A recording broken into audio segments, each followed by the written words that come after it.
My name is Cam, and in this video, I'll be showing you how I painted the King of Hell himself, Roronoa Zoro.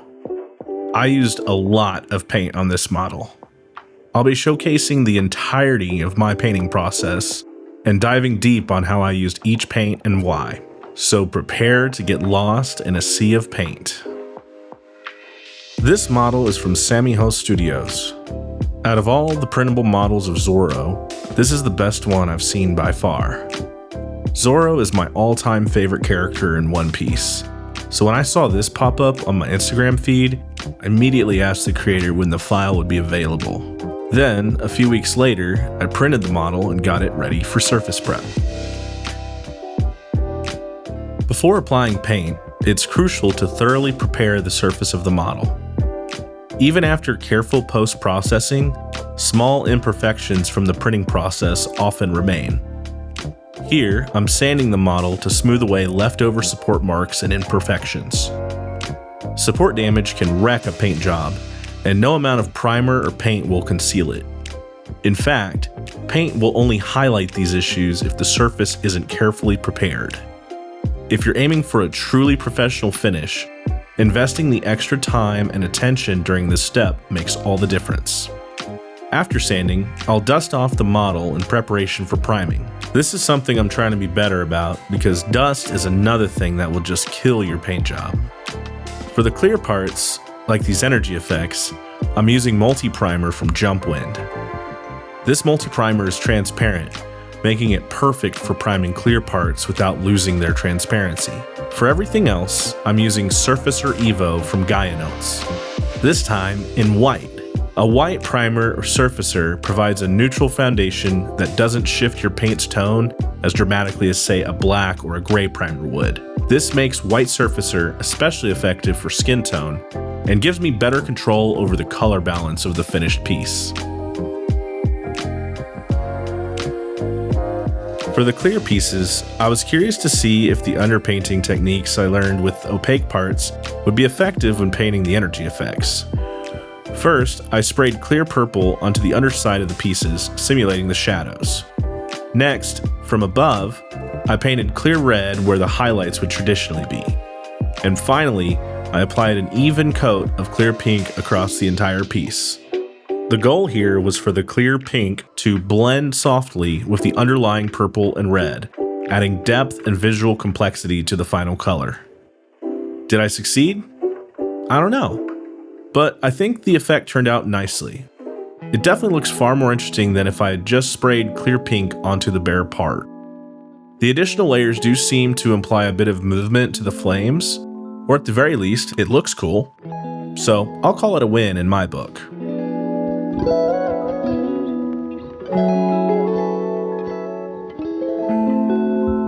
Moving on to the skin, just like in my Goku video, which you should totally watch after this one, it's linked above and below in the description. I start by airbrushing Gaia's Nazca Flame Red into the shadows and recesses. Afterwards, I add Gaia's Brilliant Pink into the highlights. These paints are fantastic for laying down the foundation for great skin tones. Once the pink and red are set, I hand paint Tamiya's Enamel Sky Blue to represent the veins beneath Zoro's skin. This is pretty straightforward on models where the veins are already sculpted. The sculpt itself will guide where the paint should go. Now, learning from my Goku model, which you should totally watch, I spray another light pass of Brilliant Pink to gently blend the veins into the underlying colors. This step is crucial. Otherwise, the veins can look overly stark once the main skin tone is applied. For Zoro's primary skin color, I'm using Gaia's Notes Flesh Orange. Compared to other characters, Zoro naturally has a warmer, more orange-toned complexion, making this paint perfect for capturing that nuance. Afterwards, I blended in the standard Notes Flesh color in the highlights to balance out the skin tone. I'll come back later in the video to add extra details to the skin, but for now, let's move on to painting the base. The base is pretty straightforward. I start by spraying Neutral Gray 4 for dark gray foundation. To add visual interest, I spray natural brown targeting the cracks and shadows, followed by neutral gray 2 to blend it all together. I sealed the base with a semi-gloss top coat, and then began dry brushing with Pro Acryl's red gray and bright warm gray. Next, I painted on an oil wash with Mr. Weathering Color Ground Brown, which is basically just a very thinned down oil paint. The goal here is to coat the model to tint the previous layers, but also build up some sort of brown in the recesses. Once the wash is applied, I'll clean up with Mr. Weathering Color's solvent to wipe away the excess paint, leaving the base looking sufficiently dirty. A final dry brush on the edges with dark ivory will add the finishing touch. This, combined with the wash, will give us a balanced contrast, achieving a convincing rocky base. In most references of Zoro in this part of the story, the jacket, the pants, and the boots are depicted with a similar uniform black coloring. I'll be honoring that, but adding slight variations to highlight the differences across textures. For the jacket and pants, I wanted a purple undertone, so I first spray Eva Purple for my shadows. Next, I spray an even layer of neutral gray 5 to set a dark base color. Afterwards, I highlight with neutral gray 3, then I seal it up with a flat clear coat. To reinforce Zoro's iconic green coloring, I dry brush with black green. In the end, his clothes will still totally read as black, but now they will have just that slight pinch of green. Next, I tint the clothes with the black enamel wash, specifically Tamiya's panel line accent color, used commonly in Gunpla and other genres of scale modeling, but it works wonders here too. Pro tip: it's important to shake the bottle before you apply it. Pro tip number 2. It's very important to make sure the cap is tightened before you shake the bottle. Okay, I cleaned up. Now, as I was saying, I apply the panel liner liberally onto the jacket and pants, then I remove the excess with lighter fluid. Following that, I do a couple layers of dry brushing. On the first layer, I use neutral gray, and for the second layer, I'm using faded green. To finish the jacket, I'll paint the small fasteners brown. Apparently these are called frog closures. Well, before I apply brown to these froggies, I need to paint them ivory, so the brown has a neutral surface that isn't influenced by the black underneath. Once the ivory is painted, I paint our frogs warm brown, and we can call the jacket done. Now, like I mentioned, the boots are going to be painted slightly different to simulate the different texture from the jacket and pants. So instead of purple shadows, I'll be painting natural brown in the shadow areas.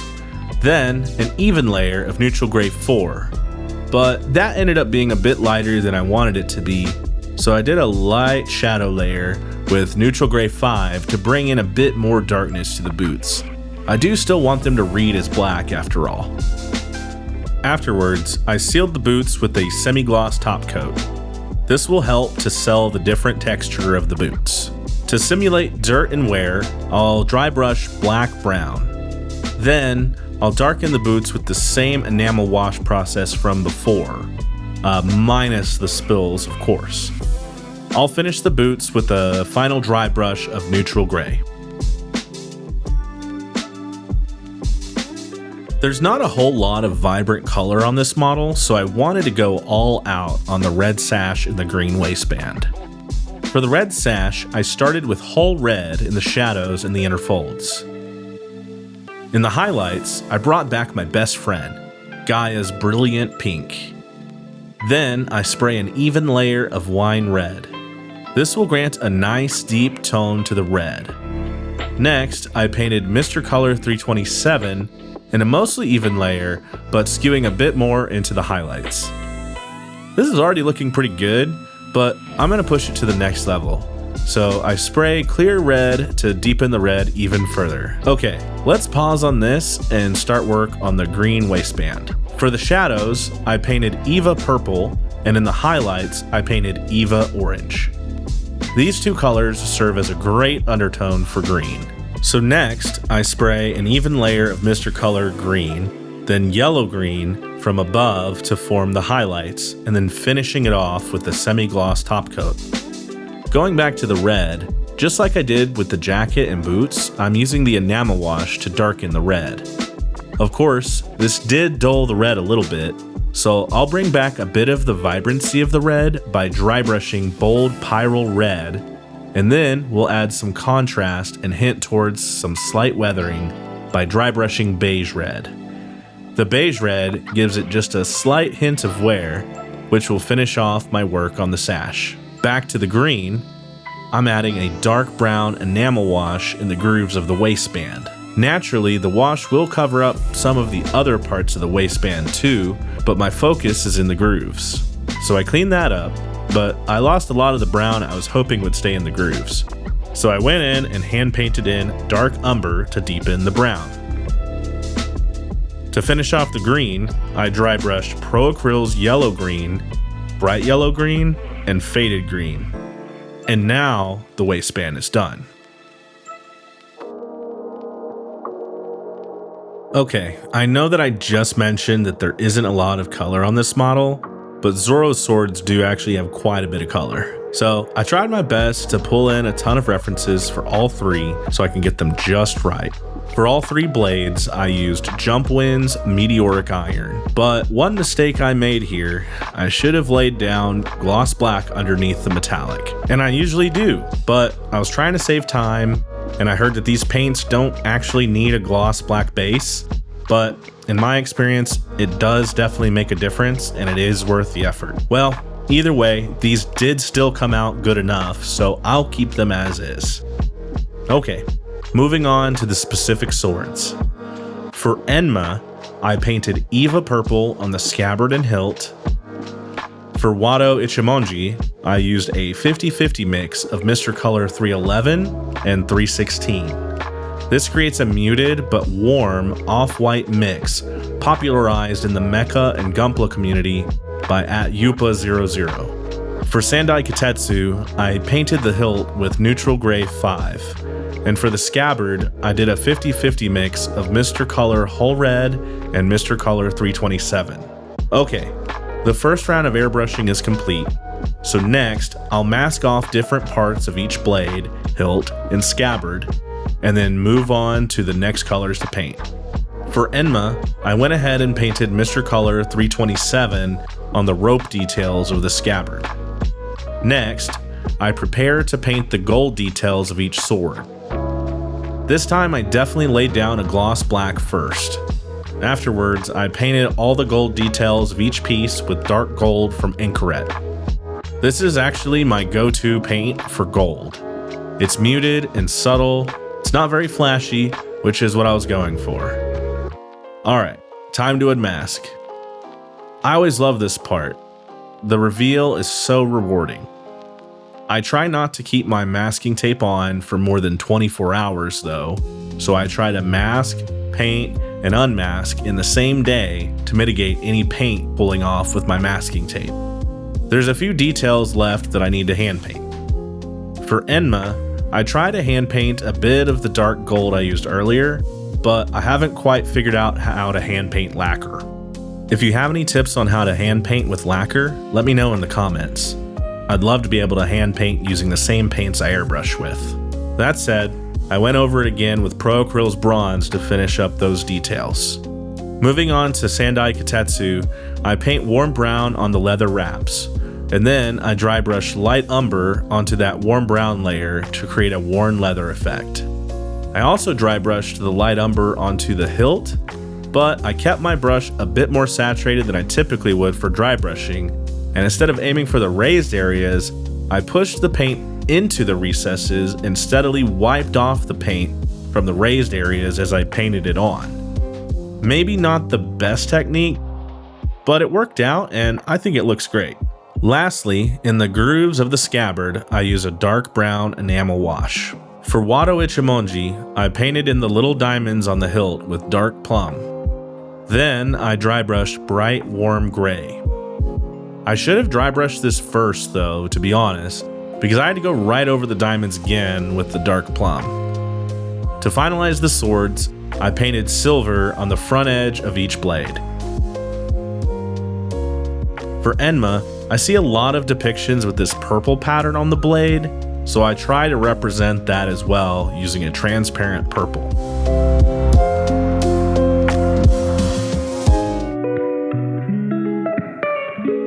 On to arguably the most stressful part of painting a model like this, the face.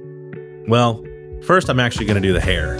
That's a little easier to paint, and that'll give me a bit of dopamine to build up my confidence to tackle the face. I started by laying a dark foundation with black green. That will set the shadow color of the hair nicely for the layers that follow. From there, quite simply, I'll be dry brushing a very linear set of yellow greens. So, dark yellow green, and bright yellow green. I make sure that as the brightness of the color increases, the amount of paint left on my brush decreases. The goal is to build up a gradient as we add more and more color. Once I was happy with the hair, I moved on to the hat. This is pretty simple too, just an even coat of dark neutral gray, followed by a very subtle dry brushing of black green. Same idea as the jacket. I wanted to read black, but have just a hint of his signature green coloring. Now, these earrings, man, I'll tell you, they were a pain to deal with. Even printing with ABS-like resin, one of the earrings broke off several times. I did print a few spare heads, but even then the earrings just kept breaking off. I ended up just gluing it back and being extremely careful. Okay, now painting the earrings themselves was pretty simple. I gave another shot at hand painting with lacquer. I did brilliant gold at first, but that was too yellow for what I wanted, so then I added a layer of dark gold, that same gold I used for the gold details of the swords. It blended down the tone a bit, which is perfect. Okay, now the teeth are mostly concealed by him holding the sword in his mouth, so I don't really need to do anything too crazy, so I just painted them ivory. Now for the eyes. Well, actually, just one eye on this model, so less stress. I started with a coat of bright ivory for the whites of the eye. Looking at references, you see a few different depictions of Zoro's eye color. I decided to go with what I thought looked best and fit the character. So I blocked in a layer of warm gray for the iris. I used dark neutral gray to outline the good eye. I feel a bit more improvement with my fine lines compared to my last video. I'm getting a better handle of the paint consistency required for fine detail like this, which feels awesome to say. Still not perfect, but getting there. I also used this same color to paint in the pupil. And then I used it to paint in the eyelid of the bad eye as well. Then I added black-brown for the scar. I also thought it would be good to add little marks with this color to signify the damaged battle, which I'll expand upon with the final details I add to the rest of the model coming up next. Lastly, to finish off the good eye, I'll add a tiny specular highlight with Pro Acryl's bold titanium white. Next, I'll be finishing up the little details. Starting with Zoro's body scar, I experimented a bit. First, I tried figure accent color pink-brown, but I think it was a little too subtle for what I'm going for on this model. I really like this paint, but I'm still learning where this paint will end up going in my toolkit. So I ended up using warm brown to fill in the scar, and that hit the mark. That's much better. To fill in the rest of the model, I'm going to add little wounds and blood effects. The render for this model didn't have any blood, but let's be real, this is around when Zoro would have fought King, so blood makes sense. And also, I just love painting it now after trying it in my last video. For the blood, I used Tamiya enamel red in the areas with recessed details. Then I clean up any mistakes or excess paint with lighter fluid. I also added a small bit of the black-brown like I added earlier on the face to simulate a bit of dirt buildup and add variety to the battle wear across the torso in addition to the blood. Next, I'll add some pastels to the shadows of the skin and lightly over the wounds. Pastels are quickly becoming my favorite detail to add to these models. I'm using soft pastels from Faber-Castell. Soft pastels, not oil. Oil pastels exist, but I haven't messed with those yet, so I can't really recommend them. For this model, I used a dark orange brown to shade the muscles, and a mix of dark red and dark brown around the wounds to create some irritation and texture. I've been experimenting with a few different ways to apply the pastel. Just like paint, it's important to not overload your brush. Pastels are also really easy to overdo if you pile it on. So what I tried to do is just load my brush, wick off the excess, and then apply it to the model. The tool used to apply the pastel matters too. I'm still learning the tools and methods to apply this medium, but this angle shader brush worked out really great for this model when I needed to apply the pastel to a crevice. For everything else, I used a small sponge pen. After adding the pastels, I sealed the skin with a flat clear coat. Alright, the only major detail left is the hockey effects on Zoro's arms. So for that, I started with a base of gloss black on the arms. I was a little nervous spraying this since I didn't want to risk overspray on the skin. So I kept the layer light and followed it up with the gloss clear coat to punch up the shine. And now, the magic. Mr. Crystal Color Amethyst Purple. This is a color shift paint that looks so good over gloss black. This paint was perfect for the hockey effects. To wrap everything up, I sealed the rest of the parts with clear coat. I varied the sheen depending on the material.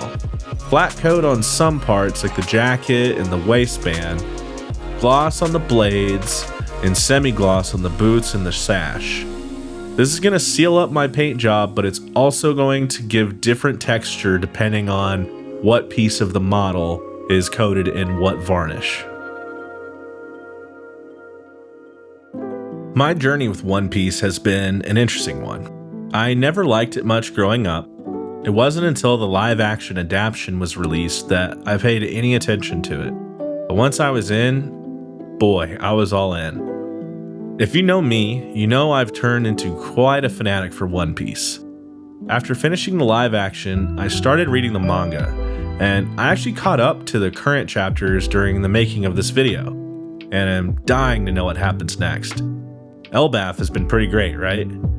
I guarantee I'll be making more One Piece models down the line.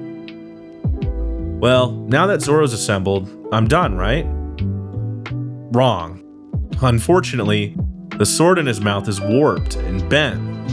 I don't know how I didn't notice it in the earlier stages. It also just got worse as time went on as the model sat in my display shelf. Well, I tried fixing it. I tried a load of things. But long story short, I had no choice but to reprint the sword and repaint it. So I did that off camera, and now I can say Zoro's finished. I seriously think this is one of the best models I've ever made. I'm extremely proud of how this one turned out. Thank you everyone for watching. If you enjoyed the video, liking the video and subscribing to the channel helps out so much. I also want to extend my thanks to everyone who watched and commented on the Goku video as well. I received so many kind comments, which was honestly overwhelming. I was very happy with that video, and it just gave me more motivation to kick it up a notch with this one. I also have a special thank you to my patrons, whose name are crawling across the screen right now. Y'all's support helps me invest back into the channel. I love painting models and hope to keep doing so for as long as possible.